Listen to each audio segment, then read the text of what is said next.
High এইস কিচেনের বন্ধুরা, আবারও আমি হাজির হলাম আরেকটি নতুন ধরনের পিঠার রেসিপি নিয়ে। আজকের পিঠা রোল পিঠা। সুস্বাদু এই রোল পিঠা বানানোর জন্য আমি এখানে নিয়েছি একটা বড় পাত্রের মধ্যে মেজারমেন্ট কাপের 1.5 কাপ মতো আতপ চাল দিয়ে দিচ্ছি, আর দিয়ে দেবো এই কাপেরই 1/2 কাপ মতো বিউলির ডাল। এগুলো এবার বেশ কয়েকবার ভালোভাবে পরিষ্কার জল দিয়ে ধুয়ে তারপর জল দিয়ে ভিজিয়ে রাখবো 5 থেকে 6 ঘন্টা।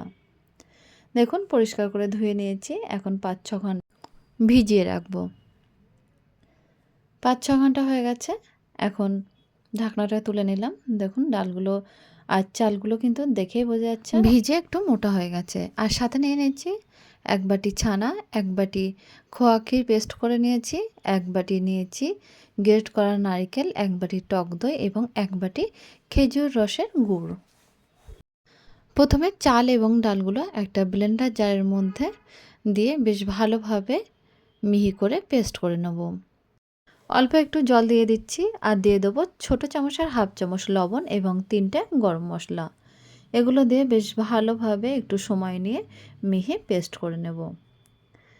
দেখুন পেস্ট করা হয়ে গেছে। এখন ব্লেন্ডার জারে ঢাকনাটা খুলে আমি 1 বাটি টক দই দিয়ে দিলাম। টক দইটা দিয়ে আবারও একটু পেস্ট করে নিলাম। তারপরে এই মিক্সচারটা একটা স্ট্রেনার দিয়ে ভালোভাবে ছেঁকে নেব। দেখুন ছাঁকা হয়ে গেছে, আর এই ব্যাটারের ঘনত্ব আমি দেখিয়ে দিচ্ছি। দেখুন এমনই ঘনত্ব হবে। এবার মিডিয়াম ফ্লেমে একটি কড়া বসিয়ে কড়াইয়ের মধ্যে 1 কাপ পরিমাণে জল দিয়ে দেবো। জলটা যখন ফুটতে শুরু করবে তখন কড়াইয়ের মধ্যে 1 বাটি খেজুর রসের গুড় দিয়ে দিচ্ছি। তারপরে দিয়ে দেবো 1 বাটি গ্রেট করা নারকেল। এরপরে দিয়ে দেবো 1 বাটি খোয়া ক্ষীর। এরপরে 1 বাটি ছানা দিয়ে দিচ্ছি। পিঠার পুরটা কিন্তু রেডি হয়ে যাচ্ছে। ভালো করে মিক্সড করে নিলে, আর একটু ভেজা ভেজা ভাব থাকতে কিন্তু নামিয়ে নিতে হবে। ঠান্ডা হয়ে গেলে গায়ে শুকিয়ে আসবে ভেজা ভাবটা। এইভাবে পিঠার পুরটা কিন্তু রেডি করে নিলাম। আর এদিকে যে ব্যাটারটা আমি বানিয়ে রেখেছিলাম সেটা আধ ঘন্টা রেস্টে রেখে তারপর আধ ঘন্টা পরে দেখুন মিডিয়াম ফ্লেমে একটি তাওয়া বসে তার মধ্যে অল্প একটু তেল কিন্তু ব্রাশ করে নেব, আর তার উপরে দিয়ে দিচ্ছি একটু জলের ছিটা দিয়ে, সেটাও কিন্তু একটা সুতি কাপড় দিয়ে মুছে নেব। এরপরে একদম গ্যাসের ফ্লেমটা লোতে রেখে একটা বাটি নিয়ে বাটির পরিমাপে কিন্তু ব্যাটারটা তাওয়ার মধ্যে দিয়ে দিলাম। দিয়ে এইভাবে ঘুরিয়ে ঘুরে একটা বড় সাইজের পিঠার আকারে কিন্তু নিয়ে নিচ্ছি।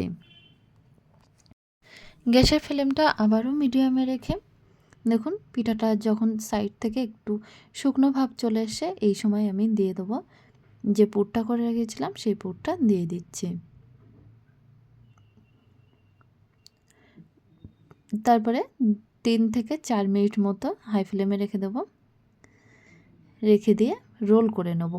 তাওয়ার মধ্যে কিন্তু রোলটা করে নিতে হবে। দেখুন রোল করে নিয়েছি।